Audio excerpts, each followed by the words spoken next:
नमस्कार, स्वागत है आपका जी बिजनेस में। मैं हूं दीपक डोभाल और आप देख रहे हैं आपकी खबर आपका फायदा। वायु प्रदूषण के संपर्क में आने के सिर्फ 1 घंटे के भीतर ही इंसान को हार्ट अटैक आ सकता है।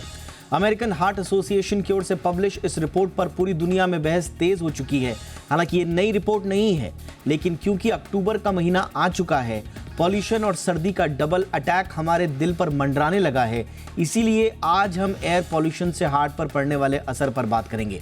हमारे साथ बहुत खास मेहमान होंगे, उनसे करेंगे विस्तार से चर्चा। और क्या वाकई में जितना सीरियसनेस हमको दिखानी चाहिए प्रदूषण से निपटने में, क्या हम वो सीरियसनेस दिखा रहे हैं या प्रदूषण आज भी हल्के में ले लिया जाता है? इस पर होगी चर्चा मेहमानों के साथ। पहले रिपोर्ट।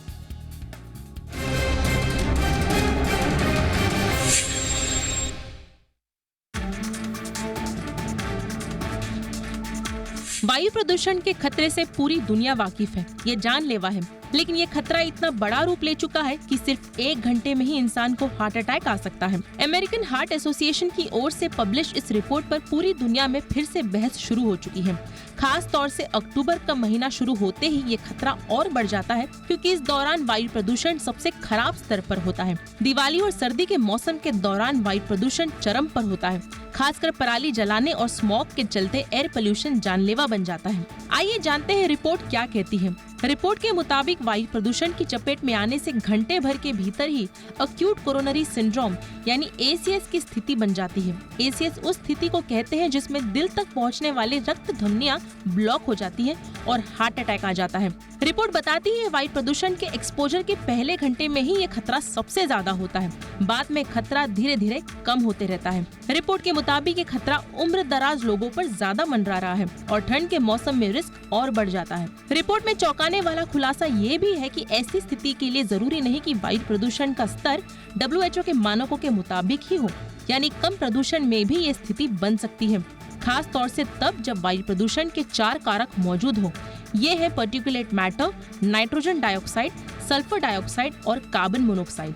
खासकर PM 2.5 हमारे हार्ट और फेफड़ों को तेजी से बीमार कर रहे हैं। ये बेहद छोटे कण होते हैं जो सांस लेने के दौरान हमारी बॉडी में चले जाते हैं और हमारे खून में घुल जाते हैं। इसका असर सीधे हार्ट और लिवर पर पड़ता है। शुरुआत में आँख नाक में खुजली, जलन, आँखों का लाल होना, छींक आना इसके लक्षण होते हैं, लेकिन गंभीर स्थितियों में ये हार्ट अटैक की वजह बन जाता है। इस जानलेवा वायु प्रदूषण से बचना है तो हेल्दी डाइट और नियमित तौर पर एक्सरसाइज करना जरूरी है। इससे हार्ट और फेफड़े मजबूत होंगे। वहीं घर से बाहर निकले तो मास्क का इस्तेमाल करें। खाने में भरपूर हरी सब्जियां, फल, साबुत अनाज शामिल करें। बाहर से घर में घुसे तो गुनगुना पानी पिए, क्योंकि हेल्दी डाइट इम्यूनिटी को बढ़ाने में मददगार साबित होती है। हाँ, स्मोकिंग और शराब से दूरी बनाए रखना भी बेहद जरूरी है। ये कुछ ऐसे कारगर उपाय हैं जो हमारे हार्ट को प्रदूषण के खतरे से बचाने में मददगार साबित हो सकते हैं। ब्यूरो रिपोर्ट, जी मीडिया। बहुत ही खास मेहमान आज की चर्चा के लिए हमारे साथ जुड़ रहे हैं। आपका परिचय आज के मेहमानों से करा दें। हमारे साथ जुड़ रहे हैं देश के जाने माने स्वास्थ्य विशेषज्ञ डॉक्टर मनोज कुमार, जो कि सीनियर कंसल्टेंट भी हैं कार्डियोलॉजी मैक्स हॉस्पिटल में। बहुत बहुत स्वागत है डॉक्टर मनोज आपका हमारे शो पर। और हमारे साथ हैं जाने माने पर्यावरणविद विमलेंदु झा। विमलेंदु जी, आपका भी बहुत बहुत स्वागत है। डॉक्टर मनोज, मैं आपसे चर्चा की शुरुआत करना चाहूँगा। और हम सब जानते हैं सर कि पॉल्यूशन के खतरे क्या हैं, ये वेल डॉक्यूमेंटेड हैं कि इस पॉल्यूशन से आपके हार्ट पर या सेहत पर क्या असर पड़ रहा है। लेकिन ये जो पिछले साल रिपोर्ट आई थी, ये कह गई कि 1 घंटे का ही एक्सपोजर आपके लिए हार्ट अटैक देने के लिए काफ़ी है। उसके बावजूद आपको प्रदूषण और हार्ट से संबंधित जो सीरियसनेस दिखनी चाहिए सर, वो दिखती है क्या? जी दीपक जी, आपने बिल्कुल सही कहा कि देखिए जो एयर पॉल्यूशन है उसको जनरल जो हम लोग जो आम आदमी वो समझते हैं कि जो एयर पॉल्यूशन से मेनली रेस्पिरेटरी डिजीजेस का कॉरिलेशन है। बट मल्टी एथनिक स्टडी जो अभी हुई थी, जिसको मेसा एयर पॉल्यूशन स्टडी भी बोलते हैं, उसमें डायरेक्ट एक समझिए कि रिस्क फैक्टर की तरह से एयर पॉल्यूशन को पाया गया। और अभी जिस स्टडी की आप बात कर रहे हैं उस स्टडी में ये देखा गया है कि इवन शॉर्ट एक्सपोजर, 1 घंटे के एक्सपोजर से आपको हार्ट अटैक हो सकता है। उन्होंने एक्यूट कॉर्नरी सिंड्रोम बोला है। बेसिकली दर्शकों के लिए एक्यूट कॉर्नरी सिंड्रोम एक कहिए कि ग्रुप ऑफ डिजीज है जिसमें हार्ट अटैक, अनस्टेबल एंजाइना, बैठे बैठे छाती में दर्द होना, इस तरह की जो चीज़ें हैं।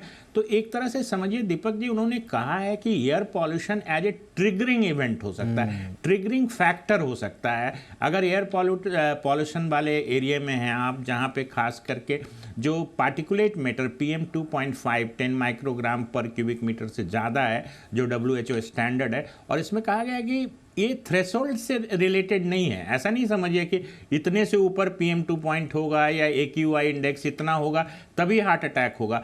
जो WHO के जो मानक कहिए कि जो स्टैंडर्ड हैं उससे नीचे भी हुआ, और उसमें खास करके देखा गया जो लोग 65 ईयर्स से ज़्यादा के थे और कोल्ड वेदर में। तो निश्चित तौर पे ये बहुत ही इंपॉर्टेंट चीज़ है जिसको हम सबको समझना चाहिए कि एयर पॉल्यूशन अब एक एस्टैब्लिश्ड रिस्क फैक्टर है कॉर्नरी आर्टरी डिजीज या कार्डियोवैस्कुलर हार्ट डिजीज के लिए, और ये हार्ट डिजीज को, एथेरोस्क्लेरोसिस को डेवलप करता है। साथ में ये ट्रिगरिंग फैक्टर भी है। ये उस प्लाक को रप्चर करके क्लॉट की वहाँ पे फॉर्मेशन करके हार्ट अटैक या एक्यूट कॉर्नरी सिंड्रोम का सिचुएशन बनाता है। तो ये प्रूवन फैक्ट्स है, और मुझे लगता है कि इसको as a new risk factor for coronary artery disease या हार्ट अटैक के लिए, हार्ट डिजीज के लिए मान लेना चाहिए। बिल्कुल। और क्योंकि आपने एक बहुत इंपॉर्टेंट बात ये बोली कि इसमें थ्रेशोल्ड के लिए की बात नहीं की जा रही है कि इतना अगर होगा पॉल्यूशन तो खतरा होगा, कोई भी लेवल हो। विमलेंदु जी, अब तक सारी सरकारें इसी बात पर फंसी रहती हैं कि प्रदूषण का स्तर साहब इससे ऊपर है या इससे नीचे है तभी हम इसे खतरा मानेंगे या हम कोई कदम उठाएंगे। लेकिन ये सरप्राइज के तौर पर था इस रिपोर्ट में, ये non threshold effect of air pollution. कितना भी प्रदूषण हो, किसी भी स्तर का हो, खतरा उतना ही है। तो आपको लगता है कि अभी तक जो हमारी पॉलिसी बनाने का जो नजरिया था उसी में गड़बड़ थी? देखिए, वैसे तो पिछले 2 दिनों से चर्चा ये चल रही है कि दिल्ली की जो आबो हवा है या AQI है वो 200 से कम हो गया है और उसको हमें सेलिब्रेट करना चाहिए। विडंबना ये है कि 200 जिसको भी हम बहुत प्रदूषण मानते हैं, बहुत सारे शहर विश्व में 200 AQI में बंद हो जाते हैं, लेकिन हम सेलिब्रेट कर रहे हैं कि हम अच्छा कर रहे हैं। बल्कि आज अभी की जो स्थिति है, आज सुबह 5 घंटे पहले मुंदका में और दिल्ली के जो बाकी 12 हॉटस्पॉट्स हैं उसमें AQI इंडेक्स जो है वो 350 से पार हो चुका है। इसका मतलब है कि सीवियर कैटेगरी की तरफ बढ़ रहा है, और अभी न विंटर सेट इन हुआ है और ना ही पराली जलाने का काम शुरू हुआ है। तो लार्जली हम कह रहे हैं कि दिल्ली की जो अपना पोल्यूशन है उसका इफेक्ट जो है ऑलरेडी विंटर के साथ साथ शुरू हो चुका है।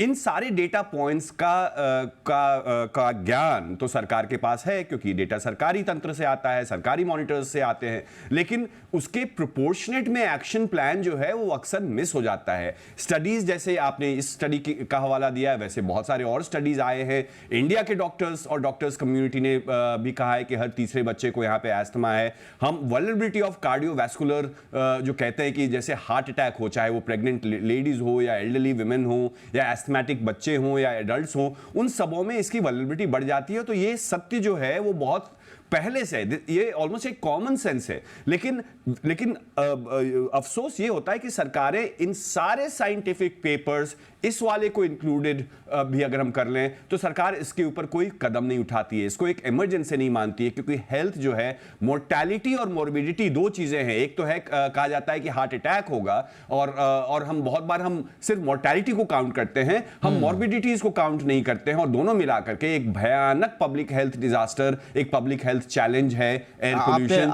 जिसके लिए जितना काम करना चाहिए, जिस तरह का सही कहा, मॉर्बिडिटी और मोर्टेलिटी का ही चक्कर है। और ये क्या, इसके ये थोड़ा सा चौंकाने वाली बात हमें लगती है कि इतनी सारी रिपोर्ट्स आ जाती हैं, उसके बावजूद सीधा इसको जोड़कर नहीं देखा जाता है। डॉक्टर प्रवीर अग्रवाल भी हमारे साथ जुड़ चुके हैं, एग्जीक्यूटिव डायरेक्टर हैं कार्डियोलॉजी के फोर्टिस एस्कॉर्ट हॉस्पिटल में। डॉक्टर प्रवीर, आपका भी बहुत बहुत स्वागत है सर। डॉक्टर प्रवीर, ये सारे आंकड़े हमारे पास हैं कि एडवर्स इफेक्ट क्या हो रहे हैं, कार्डियोवैस्कुलर इफेक्ट जो हैं एयर पॉल्यूशन के एडवर्स, वो क्या हैं, सारी स्टडीज बता रही हैं। हर 2-3 महीने में एक स्टडी ऐसी आ ही जाती है, लेकिन हम फिर भी एयर पॉल्यूशन को, अभी भी हमने उसको निबंधात्मक रूप में लिया हुआ है, सिर्फ उस पर चर्चाएं हो जाती हैं, 2-4 निबंध लिख दिए जाते हैं, 1-2 एडिटोरियल छप जाते हैं, बस एक्शन नहीं होता इस पे। क्यों सर? आपका कहना बिल्कुल ठीक है, लेकिन ओवरऑल कोई ऐसी स्टडी आएगी भी नहीं जो क्वांटिफाई कर पाए कि पॉल्यूशन से कितना इफेक्ट पड़ रहा है। पर ओवरऑल अगर हम देखते हैं, हर तरीके की बीमारियां बढ़ रही हैं, चाहे आप कार्डियक प्रॉब्लम्स ले लीजिए, लंग की प्रॉब्लम्स ले लीजिए, तो कोई ना कोई तो इफेक्ट होगा ना इसका। अब मैं आज एक छोटा सा एग्जांपल बताता हूँ। एक पेशेंट हमारे आते हैं, कार्डियक पेशेंट पुराने हैं, वो कहते हैं सर उनका बेटा रहता है अमेरिका में, एक दूसरा सन वो रहता है ऑस्ट्रेलिया में, वो रहते हैं इंडिया में। उनके सारे सिम्टम्स बढ़ जाते हैं जैसे वो इंडिया में एंटर करते हैं। जब तक वहाँ रहते हैं उनको सिम्टम ही नहीं होते। So something is wrong with the system, और may be the like pollution which is affecting. So ये चीज़ें ऐसी हैं कि जिस पर डिस्कशन बहुत होते हैं, लेकिन इसको कंट्रोल करने के ना तो तरीके अभी कुछ किए जा रहे हैं, और वैसे ही जैसे चल रहा है वो चल रहा है। बीच में पॉल्यूशन बढ़ता है, फिर कम हो जाता है, then we are happy, again we are in the same state. Absolutely. Doctor Manoj, ये लाचारगी की स्थिति क्यों है? ब्रिटेन में जब एक डेथ हुई जिसको फर्स्ट फाउल एयर डेथ कहा गया, जो कि डायरेक्ट कॉज था एयर पॉल्यूशन से, वो हमारे पास पहला उदाहरण था 2020 में, जिसमें ये साबित एक तरह से हो पाया कि साहब एयर पॉल्यूशन से डायरेक्ट डेथ हुई है। ये इतनी सारी स्टडीज़ हैं, एडवर्स इफेक्ट के पर्याप्त डॉक्यूमेंट्स हैं, उसके बावजूद हम पॉल्यूशन और मॉर्टेलिटी, मैं मॉर्बिलिटी की बात नहीं कर रहा हूँ, मॉर्टेलिटी को हम ये सीधा सीधा इसका स्पष्टीकरण क्यों नहीं दे पाए? क्योंकि जब तक ये स्पष्टीकरण नहीं आएगा सर, कोई हल्के में ही लेते रहेगा इसको, सीरियसली कोई नहीं लेगा। बिल्कुल दीपक जी, मैं कह रहा हूं कि अभी अब आपने जो शो कर रहे हैं उसमें आप इस स्टडी के जिक्र कर रहे हैं। इसके पहले मेसा एयर स्टडी की जो मैं जिक्र कर रहा था, और ये प्रूवन फैक्ट्स है कि देखिए एयर पॉल्यूशन एक कार्डियोवैस्कुलर रिस्क फैक्टर है, और इस चीज़ को मुझे लगता है लोगों को समझना भी पड़ेगा, हमारी सरकारों को भी समझना पड़ेगा। और तमाम एविडेंस हैं, देखिए ये कोई मैं अपनी बात नहीं कर रहा हूँ, एविडेंस हैं और पब्लिश डेटा है कि heart failure, heart attack, stroke और इस तरह की तमाम बीमारियां जो हैं वो PM 2.5 के कंसंट्रेशन से रिलेटेड है। अगर ये 10 माइक्रोग्राम पर क्यूबिक मीटर से अगर बढ़ता है तो 1 से 2% इंक्रीज होती है इसके इंसिडेंस में। जो भी मैकेनिज्म हो, चाहे पैथोफिजियोलॉजी मैकेनिज्म जो भी हो, कि वेसल्स जो है, जो धमनी सिराएं वो सिकुड़ जाती है, उसकी लाइनिंग डैमेज हो जाती है, इसमें नाइट्रोजन ऑक्साइड की बात कही गई है, वो सबसे स्ट्रांगली रिलेटेड है हार्ट अटैक के लिए। तो ये सारी चीजें मुझे लगता है इस नॉलेज को लोगों को भी पता होना चाहिए, साथ में जो पॉलिसी मेकर्स हैं उनको इन डेटास को बहुत ध्यान से देखना चाहिए, क्योंकि अब कहीं कोई डाउट नहीं है। देखिए 13 लाख लोगों की पेशेंट से एक चाइनीज स्टडी है शंघाई से, उसमें उन्होंने साफ दिखाया है कि जो ये उसने अमेरिकन हार्ट एसोसिएशन के जर्नल में पब्लिश हुआ, वो 13 लाख लोगों की स्टडीज है, उसमें भी माना गया कि ये जो है स्ट्रांगली रिलेटेड है और एयर पॉल्यूशन एक एस्टैब्लिश्ड कॉर्नरी आर्टरी डिजीज का रिस्क फैक्टर है। खास करके उसमें जो बात कही गई कि बुजुर्गों और खास करके ठंड के मौसम में, तो मुझे ऐसा लगता है कि हम लोग इग्नोर कर देते हैं जो ये साइंटिफिक डेटा हमारे पास कलेक्ट होता है। न तो लोग इसको बहुत ध्यान से सुनते हैं, इसको अपने आप में उतारते नहीं हैं। जैसे मैं बताऊं कि जैसे अभी जो बता रहे थे विमलेंदु झा जी जो जब बता रहे थे बात कि हमारी जो एयर क्वालिटी इंडेक्स इतनी बुरी होती है कि मुझे लगता है कि अभी भी N95 मास्क के बारे में आपको पता होगा कि बेसिकली इन्वायरमेंटल प्रोटेक्शन एजेंसी जो बनाई थी, इसका पहला काम यही था इसको पार्टिकुलेट मैटर से बचाने के लिए। तो मुझे लगता है कि अभी जाड़े का समय आएगा, पूरी दिल्ली वालों को फिर से दोबारा N95 मास्क लगाने की जरूरत पड़ेगी। लेकिन आपने बिल्कुल सही कहा सर, लेकिन ये लोगों को रस्मदायगी लगता है। प्रॉब्लम ये है, इतने सारी एविडेंसेस हैं, इतने सारे स्टडीज हैं, लोग खुद महसूस करते हैं, लेकिन उसके बावजूद ये सब रस्मदायगी लगता है। उनको लगता है कोई रिपोर्ट आ गई है जिसमें कहा गया हार्ट को खतरा है, उनको रस्मदायगी लगता है। उनको हाँ ठीक है, ये तो रिपोर्ट ही है। उनको कहा जाता है कि आप मास्क पहनिए, अब मास्क भी लोग ऐसे पहनेंगे बिल्कुल लापरवाही से, उनको लगता है रस्मदायगी है। वो सीरियसनेस क्यों नहीं है? मुंबई में हर चौथे आदमी की मृत्यु हार्ट डिजीज से हो रही है। यहाँ तो प्रदूषण का अब खतरा बढ़ रहा है, लेकिन इतना नहीं था। तो हर चौथा इंसान क्यों मर रहा है? और दावे ये किए जाते हैं कि हम तो साहब ना स्मोक करते हैं, हम सेडेंटरी लाइफस्टाइल भी नहीं है हमारी, तो हमारी मृत्यु क्यों, हम पे खतरा क्यों? ये है पॉल्यूशन का खतरा जिसे समझना है। एक छोटे से ब्रेक के बाद चर्चा को आगे बढ़ाएंगे। फटाफट से रुकते हैं, हमारे खास मेहमान बने हुए हैं हमारे साथ। देखते रहिए आपकी खबर आपका फायदा।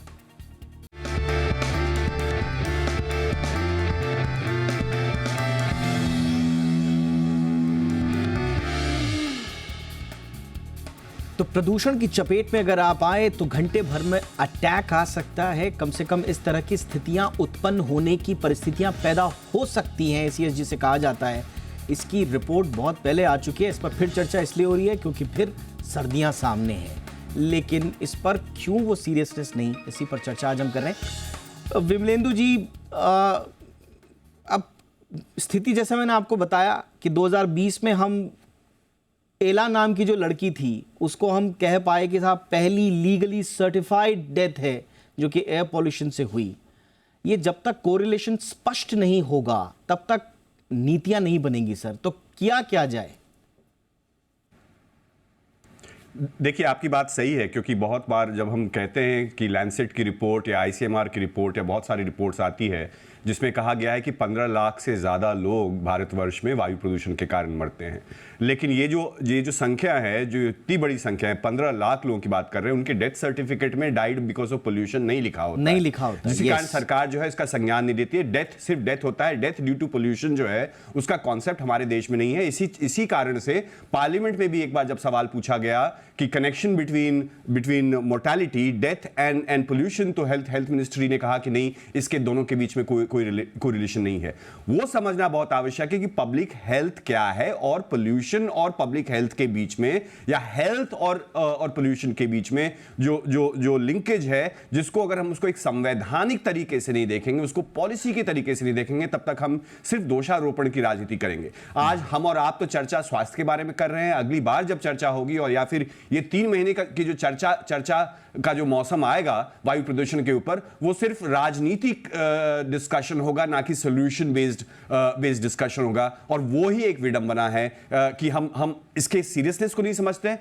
इमेजिन कीजिए कि हमें पता है सारे सोर्सेस, हमें सारे हॉटस्पॉट्स के नाम पता है जहां से पोल्यूशन होता है। हमें पता है कि पब्लिक ट्रांसपोर्ट से लगभग 35 से 40% प्रदूषण होता है, डस्ट जो है लगभग 25 से 30% होता है, लेकिन उसके लिए हम कोई कारगर उपाय नहीं उठाते, और साथ ही साथ प्रदूषण होता है और मौतें होती हैं, और जिसका जायजा जो है सारे डॉक्टर्स कम्युनिटी जो है देते रहते हैं। तो बहुत ही एक दुर्भाग्यपूर्ण स्थिति है कि देश में विकास की परिभाषा में स्वास्थ्य जो है और एयर पोल्यूशन जो है वो इंक्लूडेड नहीं हो पा रहा। बिल्कुल, और मैं इसीलिए अक्सर हम कहते हैं कि सिर्फ निबंधों में हमने ये पोल्यूशन पढ़ा है और इसके प्रति अप्रोच भी हमारी वही निबंधात्मक है। मैं बार बार इसको रिपीट इसीलिए करता हूं। डॉक्टर प्रवीर, अगर दिल्ली में, आई एम श्योर, अगर दिल्ली में धुआं विजिबल ना हो, धुंध विजिबल ना हो, पराली का जला हुआ धुआं आए और नंगी आंखों से अगर वो ना दिखे, तो कोई नहीं मानेगा कि पॉल्यूशन है। वो तो दिखता है हमारे सामने, तब लोगों की आंखें खुलती हैं कि साहब हो गया। स्थिति ये है, हमें हर चीज जब सामने दिख रही हो, हमें एयर क्वालिटी इंडेक्स में वो आंकड़ा चाहिए साहब कि 300 पार है या नहीं, 400 पार है या नहीं, तब हमारी पॉलिसीज बनेंगी। जबकि हम जानते हैं, ये रिपोर्ट कह रही है कि आप WHO का आंकड़ा मत देखिए, पॉल्यूशन कोई भी है वो आपके हार्ट के लिए खतरनाक है।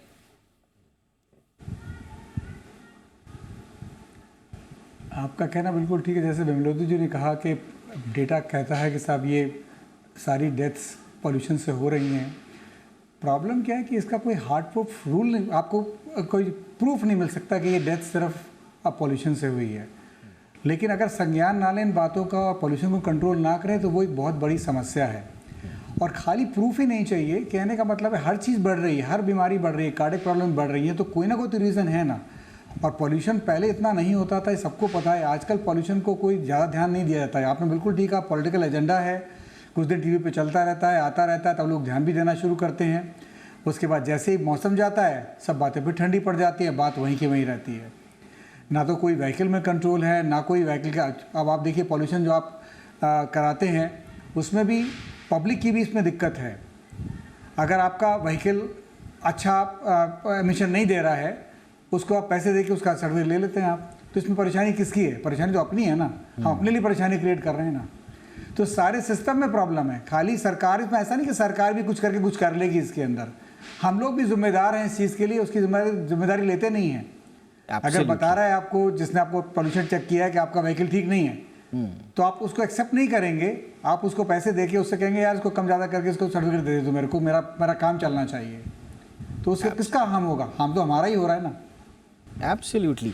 और देखिए, जब तक गवर्नमेंट के अप्रोच में, सोसाइटी के अप्रोच में, बिजनेसेस के अप्रोच में जब तक प्रायोरिटी नहीं होगी, क्योंकि शॉर्ट टर्म गेन्स हम देख रहे हैं, हम लॉन्ग टर्म एनवायरमेंटल कंसर्न्स को तो कभी देखते ही नहीं, तो वो जब तक हमारी मानसिकता का हिस्सा नहीं बनेगा डॉक्टर मनोज, तब तक शायद बात नहीं बन पाएगी। हम और आप इसी तरह से चर्चा करते रहेंगे, क्या करें क्या ना करें, जब धुआं हो, जब पोल्यूशन हो तो घर से बाहर कब निकले, सुबह वॉक ना करें, ये सारी बातें फिर ऐसी ही रस्मदायगी चलती रहेंगी सर।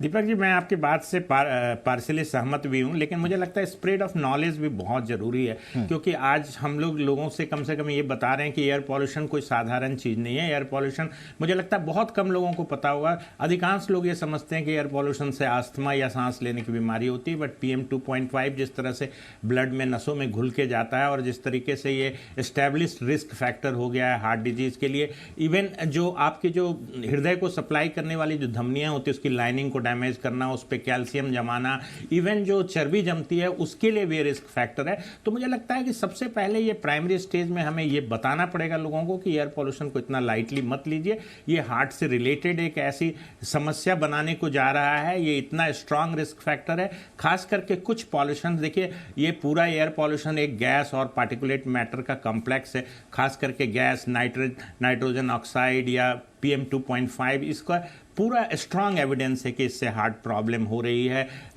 एरिथमिया, हार्ट रेट का इरेगुलर होना, हार्ट का फेल होना, पंपिंग कम होना, हार्ट अटैक होना, एक्यूट कॉरोनरी सिंड्रोम, इस नॉलेज को पहले स्प्रेड करना होगा, लोगों को समझना होगा, तभी उसको गंभीरता से लेंगे। और मुझे लगता है पॉलिसी मेकर्स को भी ध्यान देना होगा कि देखिए अब एविडेंस एनफ आ गए हैं लिटरेचर में कि ये एक एस्टैब्लिश रिस्क फैक्टर, जो हम लोग कन्वेंशनल रिस्क फैक्टर्स बोलते हैं हार्ट डिजीज के लिए, डायबिटीज़, ब्लड प्रेशर, आपको जान के आश्चर्य होगा कि इवन डायबिटीज़ और ब्लड प्रेशर के भी इंसिडेंस जो हैं वो एयर पॉल्यूशन की वजह से बढ़ जाते हैं। तो ये जो smoking, diabetes, hypertension, high cholesterol, इसके अलावा एयर पॉल्यूशन को भी एक new emerging risk factor heart disease या कॉर्नरी आर्टरी डिजीज के लिए मानना पड़ेगा और इसके अगेंस्ट आपको काम करना पड़ेगा, इसको फाइट करना पड़ेगा। नहीं तो देखिए, आपने देखा होगा कि पूरे विश्व में 42 लाख प्रीमैच्योर डेथ इसीलिए होते हैं कि एयर पॉल्यूशन की वजह से होते हैं। जैसा अभी बताया कि 15 लाख हमारे यहाँ देश में डेथ होते हैं, हमारे हर 30 सेकंड में एक हार्ट अटैक का केस होता है। ऐसे ही हमारे यहाँ कॉर्नरी आर्टरी डिजीज का इंसिडेंस ज़्यादा है। कोविड के बाद और भी जो स्थिति है वो भयावह है। तो मुझे लगता है कि ये सारे जो नए इमर्जिंग रिस्क फैक्टर्स हैं उस पर कुछ ना कुछ करना होगा, चाहे पॉलिसी बना के और संगठित होके एक, मुझे लगता है कम्युनिटी बेस्ड अप्रोच लेना पड़ेगा। Absolutely sir. और हम तो सर आपके साथ 4-5 साल से शो कर रहे हैं, जितने आप ही ने, जितने डॉक्टर मनोज ने यहाँ पर बैठकर जितने इंपॉर्टेंट सजेशंस दिए हैं, काश उन्हीं का इम्प्लीमेंटेशन हो जाता। ये कोई विमलेंदु जी, ये कोई एक्सक्लूसिव प्रॉब्लम तो नहीं है कि जो इंडिया की ही है, ये तो ग्लोबल इश्यू है, लेकिन वो अप्रोच नहीं दिखती। हमारे नेता पार्लियामेंट में आते हैं, बोलते हैं कि साहब वहाँ के फना देश ने देखिए कैसे टैकल किया प्रदूषण को, आज वो नदी जो है प्रदूषण मुक्त हो गई, वहाँ की आबो हवा साफ हो गई, तो आप यहाँ पर उसको इम्प्लीमेंट करने में क्यों आपको दिक्कत है? ये अप्रोच जो है या सेंस ऑफ अर्जेंसी जो नहीं है पॉल्यूशन को लेकर, इस पर आप क्या कहेंगे सर?